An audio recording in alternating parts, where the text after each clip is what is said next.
அகில இலங்கை அகதியா பாடசாலைகளின் மத்திய சம்மேளனத்தின் 75வது ஆண்டு நிறைவு விழா மருதானை எல்பிஸ்டன் மண்டபத்தில் இடம்பெற்றது. தலைவர் MRM ஷாரூக் தலைமையில் இடம்பெற்ற நிகழ்வில் புத்ததாசன மத கலாசார அலுவல்கள் அமைச்சர் கலாநிதி இனிதும சுனில் செனவி பிரதம அதிதியாக கலந்து கொண்டார். பிரதி அமைச்சர் முனீர் முலஃபர் உள்ளிட்ட முக்கியஸ்தர்கள் பலரும் இதில் இணைந்திருந்தனர். கடந்த 1951ஆம் ஆண்டு ஆரம்பிக்கப்பட்ட அகதியா பாடசாலை தற்போது 23 மாவட்டங்களில் 650க்கும் மேற்பட்ட பாடசாலைகளை கொண்டு இயங்கி வருகிறது. இந்நிகழ்வில் 25 வருடங்களுக்கு மேலாக அகதியா பாடசாலைகளில் பணிந்து புரிந்து வரும் சுமார் 220 அதிபர்கள் மற்றும் ஆசிரியர்கள் கௌரவிக்கப்பட்டனர். அகில இலங்கை ரீதியில் நடைபெற்ற அகதியா இடைநிலை தேசிய சான்றிதழ் பரீட்சைகளில் 2023 முதல் 2025 வரையான காலப்பகுதியில் தேசிய மட்டத்தில் முதல் 10 இடங்களை பெற்ற மாணவர்களும் இங்கு கௌரவிக்கப்பட்டனர். தபால் திணைக்களத்தின் அனுசரணையில் 75வது ஆண்டு நினைவு தபால் முத்திரையும் முதல் உரையும் வெளியிடப்பட்டதோடு அதனை பிரதி அமைச்சர் முனீர் முலஃபர் பெற்றுக் கொண்டார். 75வது ஆண்டு நினைவு மலரும் வெளியிடப்பட்டது.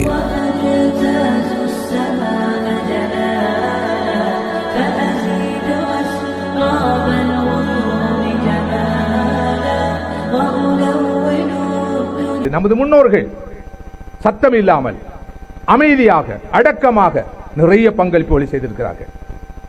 இவ்வாறு நாட்டுக்கு செய்த பங்களிப்புகளை பற்றி தனியாக பேசலாம். நாட்டுக்கு பங்களிப்பு செய்த நமது முன்னோர்கள் நம் சமூகத்தை மேம்படுத்துவதிலும் வலுவூட்டுவதிலும் கட்டி எழுப்புவதிலும் தமது முழுமையான கவனத்தை குவித்தார்கள்.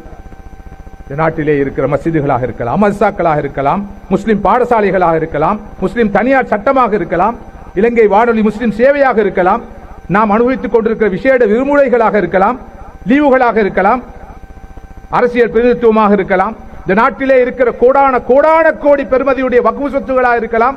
இவையெல்லாம் நமது முன்னோர்கள் நம் சமூகத்துடைய மேம்பாட்டுக்காக கிள்ளி கொடுத்தவை அல்ல, அள்ளி அள்ளி கொடுத்தவை.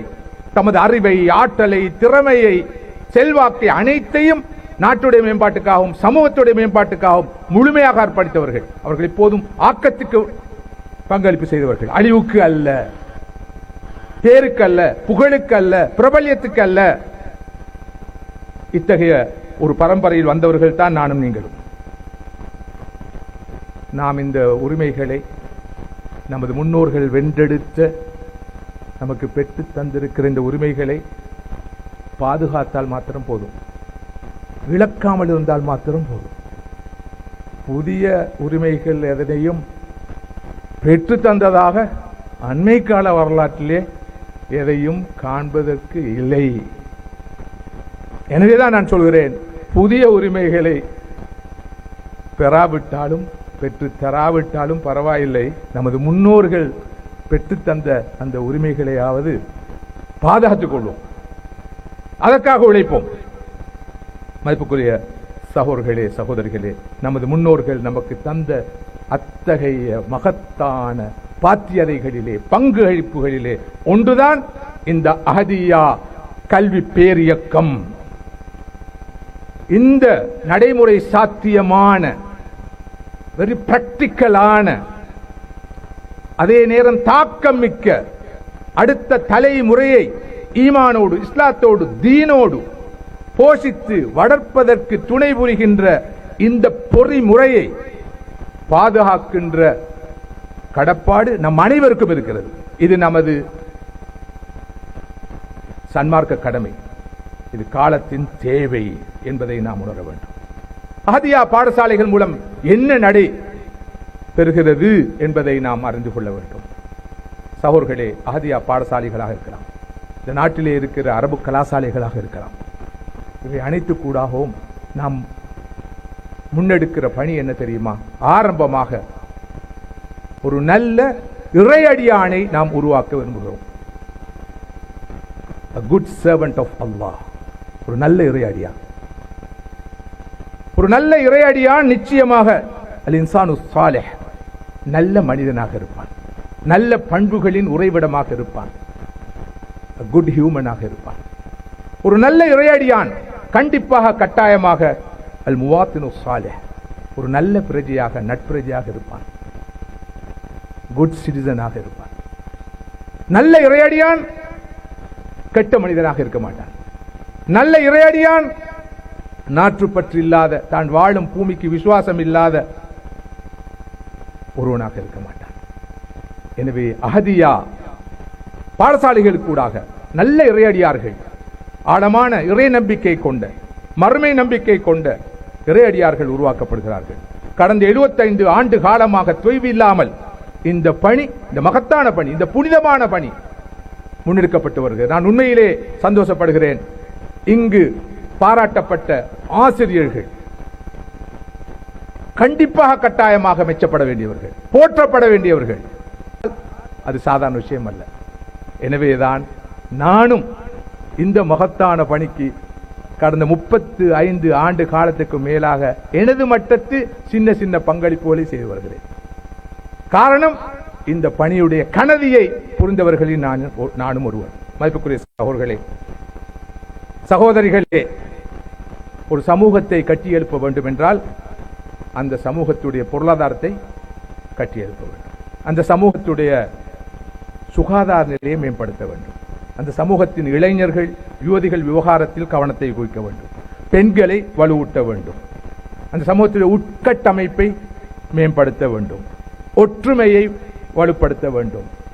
இலங்கை போன்ற ஒரு நாட்டிலே பல் சமயத்தவர்கள், பல் இனத்தவர்கள் வாழுகிற இந்த பூமியிலே சமூக நல்லிணக்கம் கட்டியெழுப்பப்பட வேண்டும். இவையெல்லாம் முக்கியமானவை. இவையெல்லாம் நடப்பதற்கு, சாத்தியப்படுவதற்கு தேவையாக இருப்பது கல்வி அறிவு. கல்வி அறிவு இல்லாத இடத்திலே எதனையும் சாத்தியப்படுத்த முடியாது. அதிலும் குறிப்பாக ஆழமான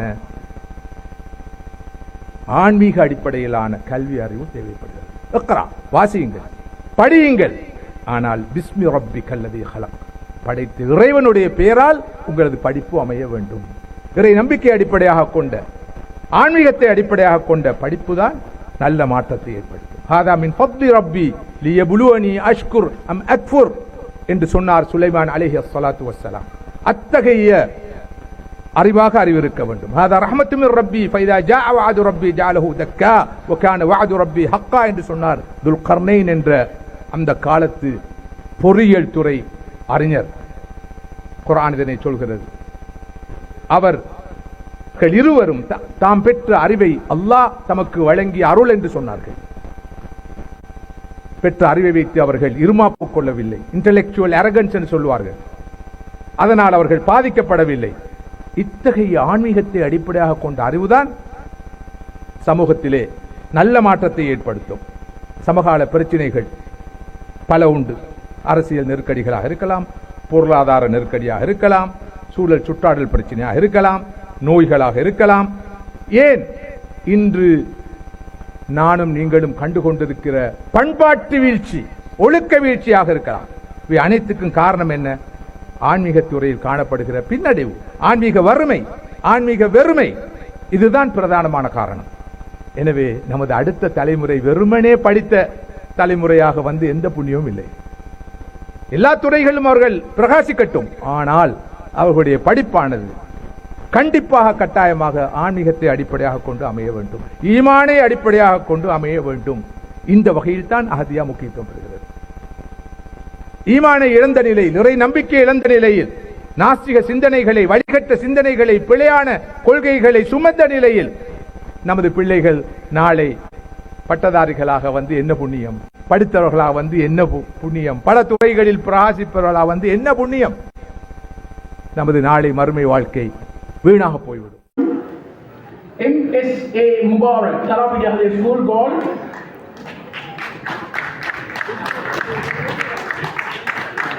ARM Nias, Tarabi Ahli School Gold.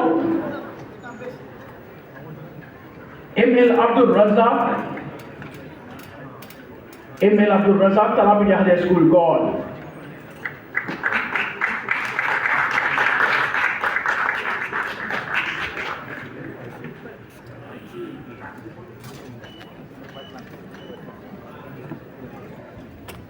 MHM Faisal, Tarabi Ahli School Gold.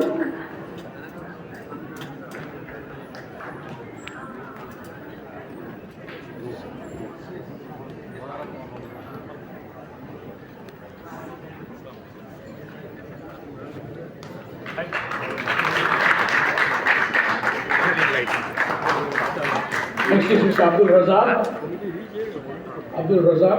202. And